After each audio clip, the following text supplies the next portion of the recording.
Hi everyone, welcome back to my channel. So यार today's video is based on how to manage your GPA along with coding. So यार कल ही मेरे BTech का result आया है final semester का and my average CGPA for all the combined 4 years is 9.2 और मैं AKTU यूनिवर्सिटी से था. सर आज की वीडियो में मैं तुम्हें ये बताने वाला हूँ कि कैसे मैंने इतना GPA मेंटेन करके रखा 4th ईयर एंड तक. And if you don't know I was also university topper in my first year जहाँ पे मैंने 9.92 एवरेज GPA स्कोर किया था and I also receive director merit certificate for the same. So यार आज की video में मैं तुम्हें सबसे पहले तो ये क्लियर कर देना चाहता हूँ कि बहुत ज़्यादा ऐसा नहीं है कि लोग बोलते हैं ना इतना ज़्यादा GPA लाने के लिए बहुत ज़्यादा पढ़ना पड़ेगा, 2-3 महीने पहले से पढ़ना पड़ेगा कोडिंग वगैरह छोड़ के. ये ऐसा कुछ नहीं होता. ठीक है, मैं भी एग्जाम के 1 या 2 दिन पहले ही पढ़ता हूँ. आज से नहीं, फर्स्ट ईयर से लेकर आज तक मैंने भी एग्जाम के 1 या 2 दिन पहले ही तैयारी करी है.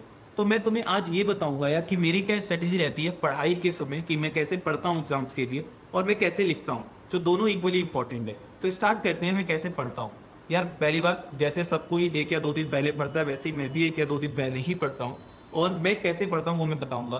तो यार जब मैं पढ़ता हूँ ना, जैसे क्वांटम से ही मैं भी पढ़ता हूँ, 3rd ईयर 4th ईयर में मैंने क्वांटम से ही पढ़ा है. तो मैं पढ़ते वक्त ना जो इंपॉर्टेंट टॉपिक्स है ना उनको मैं A4 शीट पे लिख लेता हूँ पढ़ते समय. ठीक है, ऐसा नहीं है कि मैं पढ़ते समय रट रहा हूँ सब चीज़ें, मैं उसको लिखते रहता हूँ साथ में. और कुछ इंपॉर्टेंट डायग्राम दिख जाते हैं तो उसको मैं लिख लेता हूँ. जैसे फर्स्ट ईयर में लिक्विड क्रिस्टल्स करके था, तो टाइप्स ऑफ लिक्विड क्रिस्टल, कुछ ऐसे वर्ड्स होते हैं ना जो कीवर्ड्स होते हैं जो कि ना एग्जामिनर ढूंढ रहा होता है पेपर चेक करते हुए. तो कीवर्ड्स को ना मैं लिख लेता हूँ A4 शीट के अंदर.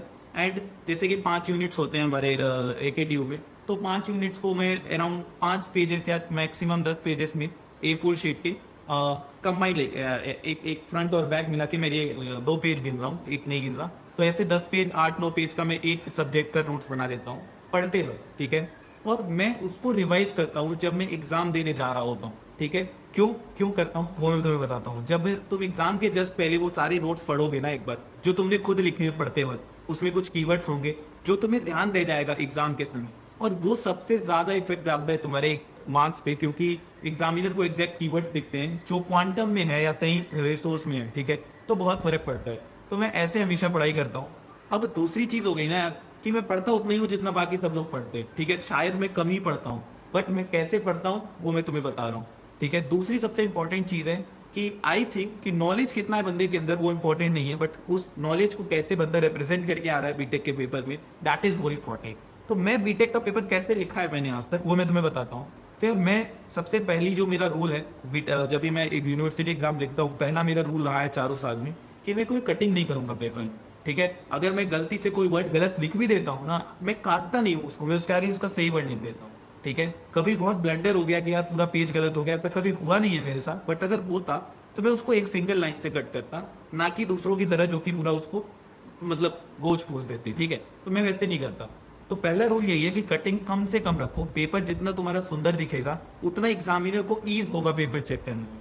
तो हमारा फोकस होना चाहिए कि एग्जामिनर जब चेक कर रहे हैं ना उसको कितना इजी पड़ जाए तुम्हारा पेपर चेक करने में. Make the task for the examiner easy and the examiner will make the task easier for you. तो मेरा ये फंडा रहता है. तो मैं ऐसे पेपर लिखता हूँ कि मैं एक एग्जामिनर हूँ, मुझे कैसा पेपर चेक करना पसंद होगा, क्योंकि एग्जामिनर के पास टाइम नहीं है, उसके पास कुछ उसको वैसे मिल रहा है, उसको जल्दी जल्दी चेक करना है, बहुत सारे पेपर चेक करने हैं. ठीक है, तो तुम अपना पेपर सुंदर रखो सबसे पहला चीज. भले राइटिंग, बहुत लोग बोलते हैं राइटिंग नहीं अच्छी, बट साफ तो लिख सकते हो.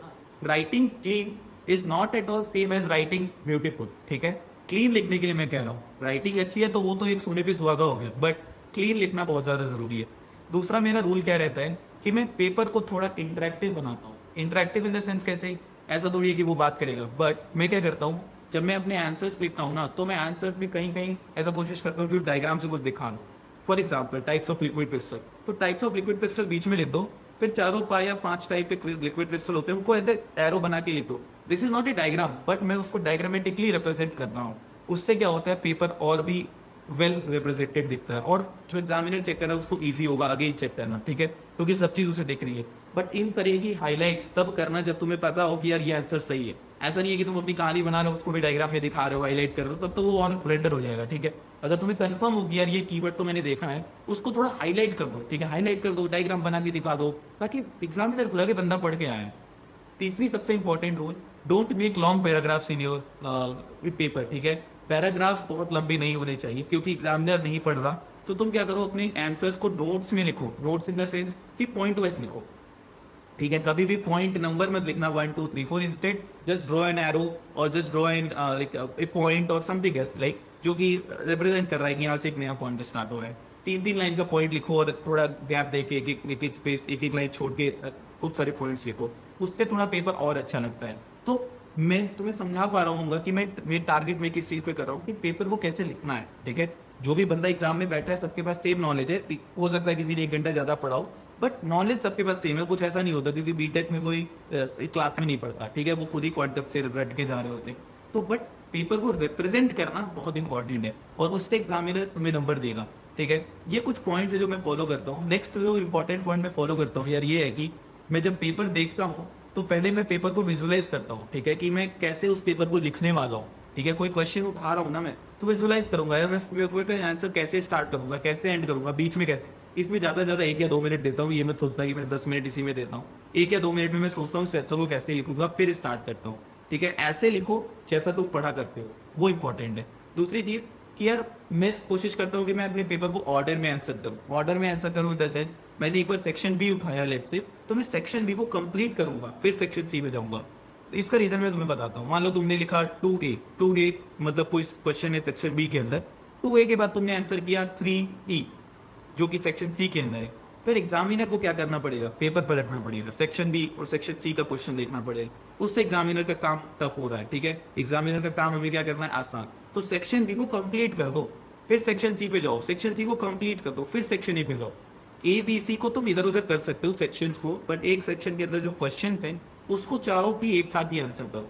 ये कुछ इंपॉर्टेंट पॉइंट्स हैं जो मैं फॉलो करता हूँ। और क्लीन लिखना बहुत इंपॉर्टेंट है, तो 4 पॉइंट्स मैं रिपीट कर रहा हूँ। Write clean, don't make your like paper look like messy like kind of thing. ठीक है, इस पेपर को साफ लिखना। दूसरा इंपॉर्टेंट पॉइंट, ऑर्डर में लिखना। तीसरा इंपॉर्टेंट पॉइंट कि डायग्राफ्स वगैरह रिप्रेजेंट वेल रिप्रेजेंट करो, लॉन्ग पैराग्राफ्स मत बनाओ। ये सब चीजें हैं यार। और पढ़ने का तरीका ऐसे रखो कि कुछ इंपॉर्टेंट नोट्स पढ़ते वक्त ही नोट्स में लिख लो, ताकि तुम इसे बाद में रिवाइज कर सको just before the exam at the examination centre. ये कुछ पॉइंट्स हैं। आई होप कि तुम्हें ये सब चीजें समझ में आई हो। एंड मैं कुछ ऐसे रॉकेट साइंस पढ़ के नहीं जाता, मैं भी यही सब पढ़ के जाता हूँ जो बाकी लोग पढ़ के जाते हैं। But the way you represent your paper defines your marks यार। ठीक है, that's all for today's video. Thank you so much. And अगर तुम्हें वीडियो पसंद आई, प्लीज लाइक शेयर और सब्सक्राइब जरूर कर देना। It will motivate me to produce further video. And ये तुम लिंक्डइन की टी शर्ट देख रहे हो, I have receive this from LinkedIn as a part of LinkedIn creator accelerator programme. So मैंने सोचा यही टी शर्ट पहन की वीडियो बनाई है। Thank you so much guys.